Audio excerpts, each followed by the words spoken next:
And hello, Sean Brady coming to you from Cannoli's in Florissant. Right after the IKAGG Florissant Thursday afternoon meeting, we just had a fabulous lunch. And I'm here with some fabulous people. Maddie Smith, say hello. Hello, everyone. Mr. Mike. Hello, everybody. This is Mike Forrest. Yes, it is. Okay, say it like you mean it, Mike. Mike Forrest, coming to you live. It's not live, it's being recorded. But we're going to go over the simple 9 suggestions on how to get the most out of this book. The one, the only, How to Win Friends and Influence People by the infamous Dale Carnegie. Or Carnegie, as some people like to say. But I think mostly it's all good. But we're going to read the 9 suggestions, and then we're going to pause, we're going to stop the tape, and then we're going to come back and just give our best takeaways from what we got out of what we read. Sounds great. Ready? Ready. Who would like to start? Anybody? I'll start. I like me. Mike Forrest is right. up and ready. Go for it. Read number 1 just like you're reading it, because it is. If you wish to get the most out of this book, there is one indispensable requirement, one essential and infinitely more important than any rule or technique. Unless you have this one fundamental requisite, 1,000 rules on how to study will avail little. But if you do this cardinal endowment, then you can achieve wonders without reading any suggestions for getting the most out of a book. What is this magical requirement? Just this: a deep desire, driving desire to learn, a vigorous determination to increase your ability to deal with people. How can you develop such an urge? By constantly reminding yourself how important these principles are to you. Picture to yourself how their mastery will aid you in leading a richer, fuller, happier, and more fulfilling life. Say to yourself over and over, my popularity, my happiness, and sense of worth depend to no small extent upon my skill in dealing with people. Maddie? All right. Hey, number 2. Read each chapter rapidly at first to get a bird's eye view of it. You will probably be tempted then to rush on to the next one, but don't, unless you are reading merely for entertainment. But if you are reading because you want to increase your skill in human relations, then go back and reread each chapter thoroughly. In the long run, this will mean saving time and getting results. Excellent. 3. Stop frequently in your reading to think over what you are reading. Ask yourself just how and when you can apply each suggestion.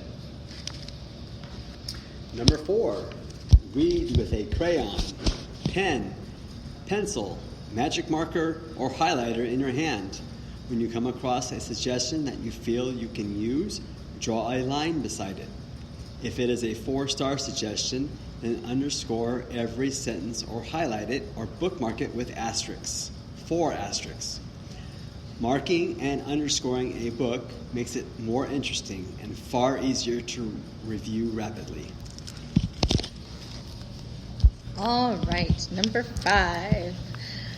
I knew a woman who had been office manager for a large insurance concern for 15 years. Every month she read all the insurance contracts her company had issued that month. Yes, she read many of the same contracts over month after month, year after year. Why? Because experience had taught her that was the only way she could keep their provisions clearly in mind. I once spent almost 2 years writing a book on public speaking, and yet I found I had to keep going back over it from time to time in order to remember what I had written in my own book. The rapidity with which we forget is astonishing. So if you want to get a real lasting benefit out of this book, don't imagine that skimming through it once will suffice. After reading it thoroughly, you ought to spend a few hours reviewing it every month. Keep it on your desk in front of you every day. Glance through it often. Keep constantly impressing yourself with the rich possibilities for improvement that still lie in the offing. Remember that the use of these principles can be made habitual only by a constant and vigorous campaign of review and application. There is no other way. Number 6. Bernard Shaw once remarked, if you can teach a man anything, he will never learn. Shaw might be right. Learning is an active process. We learn by doing. So if you desire to master the principles you are studying in this book, do something about them. Apply these rules to every opportunity. If you don't, you will forget them quickly. Only knowledge that is used sticks in your mind. You will probably find it difficult to apply these suggestions all the time. I know because I wrote the book, and yet I found it difficult to apply everything I advocated. For example, when you are displeased, it is much easier to criticize and condemn than it is to try to understand the other person's viewpoint. It is frequently easier to find fault than to find praise.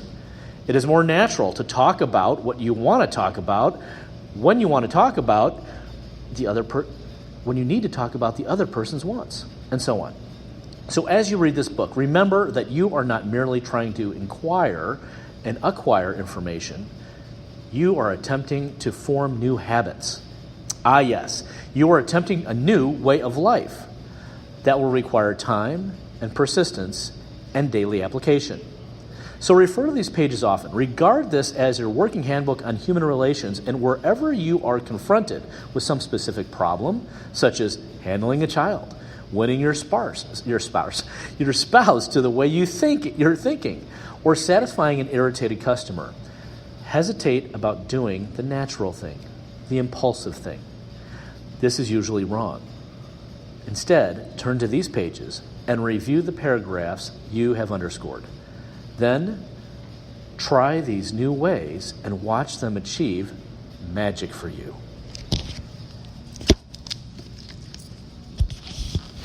Number 7. Offer your spouse, your child, or some business associate a dime or dollar every time he or she catches you violating a certain principle. Make a lively game out of it by mastering these rules. All right, number 8. The president of an important Wall Street bank once described in a talk before one of my classes a highly efficient system he used for self-improvement. This man had little formal schooling, yet he had become one of the most important financiers in America, and he confessed that he owed most of his success to the constant application of his homemade system. This is what he does. I'll put it in his own words as accurately as I can remember. For years, I have kept an engagement book showing all the appointments I had during the day. My family never made any plans for me on Saturday night, for the family knew that I devoted a part of each Saturday evening to the illuminating process of self-examination and review and appraisal. After dinner, I went off by myself, opened my engagement book, and thought over all the interviews, discussions, and meetings that had taken place during the week. I asked myself, what mistakes did I make that time? What did I do that was right, and in what way could I have improved my performance? What lessons can I learn from that experience? I often found that this weekly review made me very unhappy. I was frequently astonished at my own blunders. Of course, as the years passed, these blunders became less frequent. Sometimes I was inclined to pat myself on the back a little after one of these sessions. This system of self-analysis, self-education, continued year after year, did more for me than any other one thing I've ever attempted. It helped me improve my ability to make decisions, and it aided me enormously in all my contacts with people. I cannot recommend it too highly. Why not use a similar system to check up on your application of the principles discussed in this book? If you do, 2 things will result. First, you will find yourself engaged in an educational process that is both intriguing and priceless. Second, you will find that your ability to meet and deal with people will grow enormously. Oh my goodness. See, we're growing right now. I know, jeez. How to get the most out of this book, number 9. You will find at the end of this book several blank pages on which you should record your triumphs in the application of these principles. Be specific. Give names, dates, results. Keeping such a record will inspire you to greater efforts.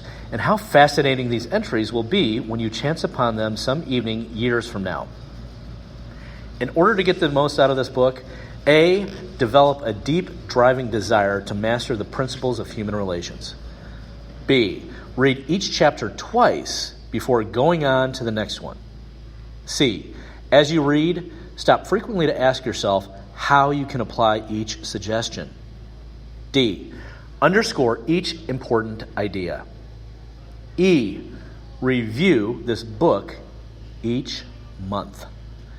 F, apply these principles at every opportunity. Use this volume as a working handbook to help you solve your daily problems. G, make a lively game out of learning by offering a friend a dime or a dollar every time he or she catches you violating one of these principles. H, check up each week on the progress you are making. Ask yourself, what mistakes have you made? What improvement and what lessons you have learned for the future? I, keep notes in the book of this book, showing how and when you've applied these principles. These are the 9 suggestions on how to get the most out of this book. And I want to thank everybody for listening to this point. We're going to stop and discuss what we just read and what we just shared and our biggest takeaways. And if you can't listen to the next one, check out IKAGG Connect, especially the Florissant chapter. But there's many chapters and growing around St. Louis and probably across the world. Thanks for listening. We may not see you in person, but we'll see you on social media. Thanks for listening. It's